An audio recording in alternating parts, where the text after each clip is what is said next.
সবচাইতে আগে হচ্ছে খাওয়াটাই বড় কথা। যাই হোক, আসসালামু আলাইকুম এভরিওয়ান, সবাই কেমন আছেন? আলহামদুলিল্লাহ, আমরা ভালো আছি। তো এই তো এখানে আজকে মুরগি নিয়ে নিলাম আর সাথে সবজি নিয়ে নিয়েছি। তো রান্নার জন্য প্রসেসিং করতেছি। তো সাথে কিন্তু মাথায় একটা কিন্তু প্রশ্ন ঘুরপাক খাচ্ছে যে আসলে মুরগির দিকে তাকালে কি মুরগি আগে, না ডিমের দিকে তাকালে ডিম আগে? এই প্রশ্নটা কিন্তু খাওয়া তো খাইয়ে, তারপরে কিন্তু এই প্রশ্নটা কিন্তু ঘুরপাক খাচ্ছে। তারপরে যেই ভাবা সেই কাজ।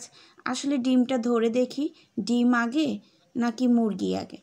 ভাবতে ভাবতে তারপরে না ভেবেই ফেললাম ডিম আগে হতে পারে না কখনোই, তো হয়তো বা মুরগি আগে।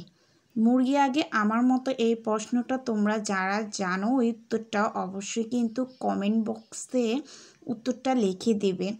তো যাই হোক, আমি এত ভাবাভাবি আর করতে পারবো না ভাই। এখন আমি চলে গেলাম কিচেনে ডিম নিয়ে কিন্তু আমি চলে যাচ্ছি রান্না করার জন্য। তো খাওয়া যখন অবশ্যই আগে, তো তখন আমি ডিম নিয়ে এই তো কিচেনে চলে আসলাম। এখন আমি তাওয়াটা বসিয়ে দিয়েছি আর এই তো ডিমটা ভেঙে নিয়েছি, দেখতেই পাচ্ছ।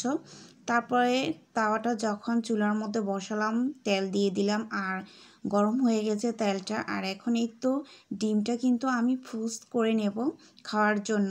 আসলে খাওয়াটাই জরুরি, ভাবাটা জরুরি না। যাই হোক, যেমনই হোক, তো এই তো আমি ডিমটা দিয়ে দিচ্ছি তেলের মধ্যে ছেড়ে। আর এভাবে কিন্তু আমি ডিমটা ভেজে নেব। আর ডিম কিন্তু আমার অনেক পছন্দ, প্রিয় একটা খাবার।